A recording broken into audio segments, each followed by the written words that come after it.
Hi students, today we are starting our second video on the topic the solid waste management. We are starting with the question that what are the different sources of the waste.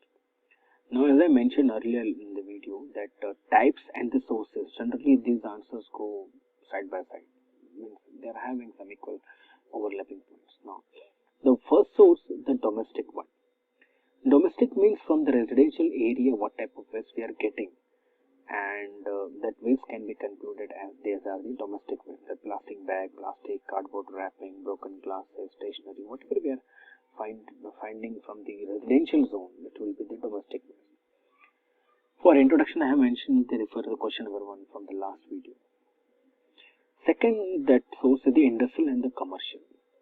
Now, industrial waste include the variety of waste produced in different industries, because each industry may not have the same type of processing. So depending on their processing, they were going to produce a different type of waste. Packaging container, industry include the ash packaging container. Liquid residue can come out, and the gaseous waste. It's all combination from the industrial we are getting. The commercial zones also, they are going to produce some different types of waste. Now third one is the clinical or the biomedical waste. These are coming under the hazardous waste also. Now, the clinical biomedical waste are coming from the nursing homes, the pathological laboratory, medicinal clinic, the blood bank. From there, the waste we are getting is a clinical. The different sources are there. We are not going to find the pathological waste from our residential zones. We are not going to find it. In agriculture, the fourth one, basically in agriculture, the remaining part, that stalk, the dried grass, the dried wet leaves, husk, then these are the normal waste. But the farmers use the chemical fertilizers, and the pesticide. Now, pesticide means what? The sides, the CIDE, that side means the killing. Now, pest means the pest. So, they are using the chemicals to kill the pest so that they can have their good production. And the fertilizers are those chemicals, those who are working like the nutrition. So farmers are using this chemical fertilizer and pesticide. Till that time there is no issue. But these chemicals, they can cause harm to the environment. So we are taking that chemical as the waste coming out from the agriculture. Now, the fifth one is the animal waste. Now, animal waste generally their dung, excreta and all, dead bodies part, remaining part. And though we can convert this waste into the compost and the manure, but at the same time, these are the waste only. So, animal waste is a category, that waste we are getting from the animals. Nuclear is basically what happens now in nuclear power plant. We are using the radioactive material. So, once we use this radioactive materials now, we have to throw it out in the remaining portion, and that remaining portion, when we throw it into the dumping area, from that area they can release the radiation. So we are considering this as a nuclear waste. And some accidents occurred in the history, like Chernobyl accident, nuclear power plant accident happened. Basically, what happens into the nuclear power plant now? There is one problem in the reaction. Tremendous amount of heat generated.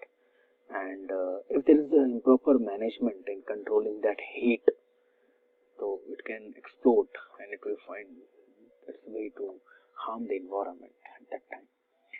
In minerals, what happened during mining, by mining we can get our minerals, but at the same time the processing, there has to be processing, and in that processing the different types of liquid waste we get from the mineral processing. Next question that we are considering here, it's how does this solid waste pollute our surrounding?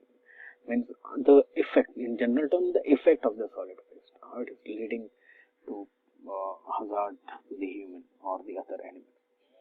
Now see, we cannot find the way in which we are releasing the zero waste. If there is a process, there will be the creation of the waste. The problem is not the waste. The problem is the management. Now see, the rate or reuse or degradation of the waste does not match the rate of production of the waste. Suppose you are creating the waste at certain rate, let it be X, and you are degrading it at at the rate of X, there will be no issue.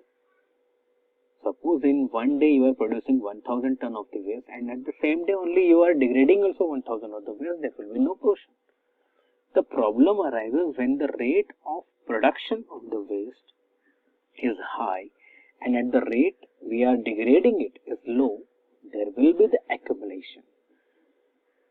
This results in the accumulation of the waste material at the dumping yards. So that is going to create the problem. Now, biggest problem is the unavailability of the land. It's simple. Because of the increasing population, we are finding the problems of the urbanization. At the same time, where there is more urban people, or the more the people only, the land, the dumping land should be there. So there will be problem. There will be crisis for unavailability of the land.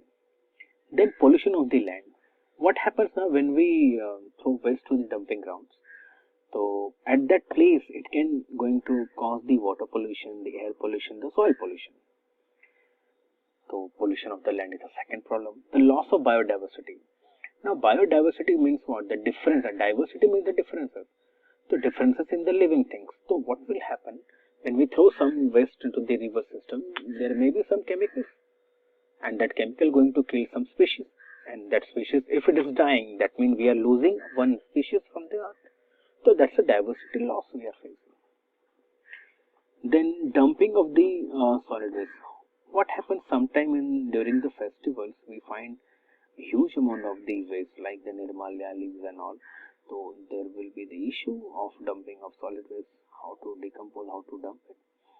So at certain time the algae, when we pollute the river or water bodies, then algae and water hyacinth, they grow faster, and they grow faster, and then they create imbalance they create the imbalance between in the aquatic system.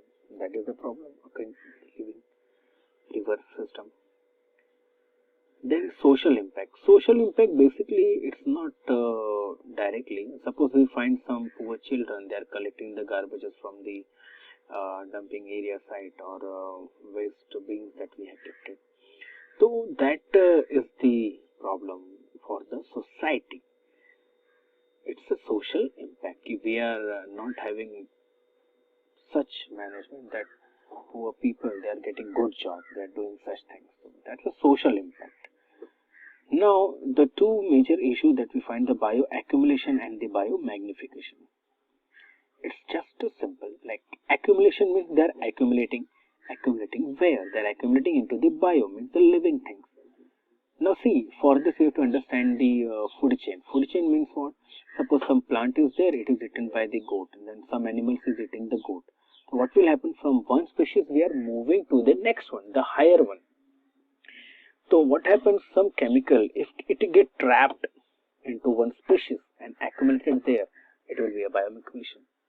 Now question is what? I'll tell you one example. Some pesticides, some chemicals like mercury.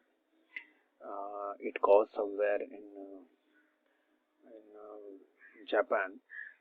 There is one river, the Minamata river, and in that river one production plant is there. From that production plant they are creating the mercury as a waste, and it get introduced into that river. So what happened now? This mercury taken slowly by the fish and then from fish to the humans. So suppose that chemical is accumulating in fish, at that time we can say this is the bioaccumulation. But at the same time, suppose this accumulation is taken up by some higher animal, then it is moving to the higher animals, and that is termed as the biomagnification. So bioaccumulation is only going to cause the biomagnification. So bioaccumulation, pesticides spread on the crops get carried away through the runoff water and enters in the river and the ponds. The pesticide heavy metal like mercury, they taken by the small plants and microbes and thus remain in their bodies, and they cause the bioaccumulation. Biomagnification, what happens? Then they transport to the higher food chain. Like see, the small fish, the large fish, or the birds that eat the small fish, as well as the humans who eat the fish, may all be affected and suffer from the mercury poisoning. The top consumer of the food chain will have the highest level of concentration, and that is why we are saying that is biomagnification. Why I'm saying the highest level? Because all the previous level animal, they will have some level, but it is all taken by the higher ones. So biomagnification is in the higher ones, bioaccumulation in the lower one. Now there is question number 4. Define the term waste management and what are the different methods. Waste management is the collection, transport and processing, recycling or disposal. How we are collecting, how we are transporting, processing, recycling, all these comes under the waste management. Now it carried out to reduce the material effect on the environment and to recover resources from them. Now how this management can work? There are total 6 functional elements on which we can work. The first one is the generation.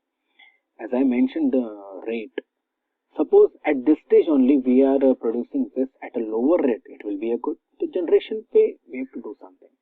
On-site handling. At this we are handling that waste, we have to consider the reuse. If it is reusable, reuse it. If it is recyclable, recycle it. Or if it just going for the disposal, go for the disposal. Then we have the collection. Collection. The physical gathering of the waste may vary from the garbage collection. Obviously, depending on the different types of the waste, we have to have some different collecting methods. Transfer and transfer. We have to transfer it from one location to the dumping ground site. Processing and recovery. Why it is important? Because still we have the waste, but still it is having some important material. We can take it out from it. Now disposal.